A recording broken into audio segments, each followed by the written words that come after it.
Good morning and happy morning होने वाली है। सुबह सवेरे का काम तो आपने देख ही लिया था कि बहुत जल्दी जल्दी मैंने खाना रेडी किया था और सुबह सवेरे ये थोड़ा कूलर में कुछ काम करने लग गए थे। अभी ये ऑफिस जा रहे हैं और मैंने लंच पैक कर दिया है, साथ में ये बोतल भी लेके जाते हैं, उधर से आते वक्त दूध लेके आते हैं। तो बाहर गाड़ी खड़ी है, बच्चे इसी से मस्ती कर रहे हैं और हस्बैंड जा रहे हैं। अब असली मॉर्निंग मेरी अब शुरू होती है, यानी घर की डस्टिंग, झाड़ू पोंछा एंड पूरा घर का काम। सुबह मैं 5 बजे उठ जाती हूँ और 5 बजे उठने के बाद स्टेप टू स्टेप अपने घर के काम निपटाती हूँ। यही मेरी मॉर्निंग होती है।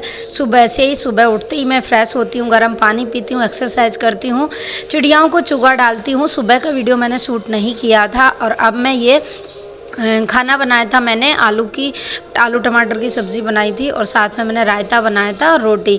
ये मैं पैक कर देती हूँ। उसके बाद बच्चों को दूध देना और अपनी खुद की चाय बनाना, ये मेरा काम है। और अब मेरी बेटी, आज संडे है तो बच्चे घर पे ही रहते हैं, तो बच्चे भी मेरी साथ में मदद करवाते हैं। बेड बनाना, छोटे मोटे कार्य मैं अपने बच्चों से करवाती हूँ, जिससे उनको भी काम में इंटरेस्ट आए और वो सीखना भी चालू कर देते हैं कि घर की सफाई रखना कितना ज़रूरी है। किचन का हाल बहुत ज़्यादा ख़राब हो जाता है सबके जाने के बाद, तो मैं सबसे पहले, बेटी जब सेट कर देती है बेड वगैरह और पूरा घर, तो मैं झाड़ू लगाती हूँ और बाद में बेटी पोंछा लगाएगी और मैं किचन साफ़ करूँगी। सबसे ज़्यादा टाइम जो मुझे लगता है वो झाड़ू में लगता है, क्योंकि झाड़ू में बहुत ज़्यादा टाइम लग जाता है। अगर झाड़ू आप अच्छे से कर देते हो तो पोंछा देना बहुत जल्दी ईजी हो जाता है, जल्दी जल्दी पोंछा लग जाता है। झाड़ू में सबसे पहले मुझे सबसे ज़्यादा टाइम झाड़ू में लगता है, तो मैं सबसे पहले झाड़ू, और अभी टाइम हो रहा है 7, साढ़े 7 बजे का। 7:30 बजे हस्बैंड जाते हैं और अब मैंने अपनी सेकंड चाय चढ़ा दी है। झाड़ू ख़त्म करके मैं चाय बनाने रख देती हूँ और साथ में अपने डस्टिंग का काम शुरू कर देती हूँ। मैं रसोई की जो डस्टिंग है वो डेली करती हूँ। बहुत सारी जगहों पे ना जिद्दी दाग जम जाते हैं, जिनको मुझे रेगुलर साफ़ करना होता है। जैसे किचन मेरी हमेशा ऑर्गेनाइज रहती है और बहुत अच्छे से साफ़ सफाई भी दिखती है। अगर अचानक से कभी भी गेस्ट आ जाएँ तो आपको जल्दबाजी में कोई भी काम करना नहीं पड़ता और घर हमेशा आपका क्लीन दिखता है। तो आप थोड़ा टाइम सुबह के टाइम पे लग जाता है एक्स्ट्रा, लेकिन उस टाइम की बचत हमें पूरे दिन होती रहती है। कभी भी कोई भी फंक्शंस करते हैं तब भी हमारा घर पहले से क्लीन होता है, तो हमें प्रॉब्लम नहीं होती। तो अभी मैं सारी चीज़ें डेली यूज़ करती हूँ, तो डेली ही इनको क्लीन भी करती हूँ। और ये मेरा किचन का कपड़ा है, जिसको मैं हर रोज़ नया कपड़ा यूज़ करती हूँ, जिससे मैं क्लीनिंग भी इसी से करती हूँ। कोई गंदे कपड़े यूज़ नहीं करती। और इसी को अब वॉश करके अगला दूसरा कपड़ा मैं हाथ में ले लूँगी, फिर अगले दिन इसको ले लूँगी और उससे मैं सफाई कर दूँगी। ये मेरा रेगुलर रूटीन होता है। जो भी डब्बे मैं डेली यूज़ में काम में लेती हूँ उनको भी मैं रेगुलर हाथ से साफ़ करती हूँ और किचन भी हमेशा मैं अपने जूने से साफ़ करके क्लीन करती हूँ, जिससे कि वो बहुत नई जैसी और चमकती रहती है। अगर आपका घर ऑर्गेनाइज रहता है तो आप आधे से ज़्यादा स्ट्रेस से दूर रहती हैं और एक्स्ट्रा कामों को भी हमें टाइम मिल जाता है। घर में मन भी लगता है और घर हमारा क्लीन क्लीन दिखता रहता है। तो ये मेरा मॉर्निंग है। देखिए, चाहे घर हो, मिडिल क्लास हो, अपर क्लास हो, या फिर आप बिल्कुल नॉर्मल गरीबी लाइफ में भी जी रहे हों, तब भी आपको घर की क्लीनिंग प्रॉपर करनी चाहिए, क्योंकि ये जो घर होता है ये हमारा सबसे मेन हिस्सा होता है। इसी से हमारा मान सम्मान, इज़्ज़त, घर परिवार सब कुछ इसी से चलता है। तो ये हमारे जीवन का एक अहम हिस्सा है। कभी भी आप खाना बना के किचन को ऐसे ही ना छोड़ें।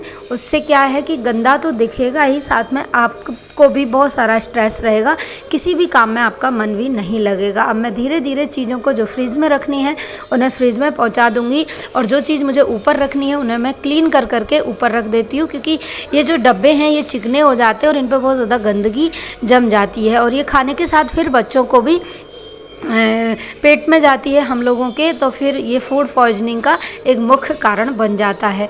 किचन मेरी बहुत छोटी सी है, लेकिन मैं उसे बहुत अच्छे से ऑर्गेनाइज करके रखती हूँ, तो बहुत अच्छी लगती है और सुंदर भी दिखती है।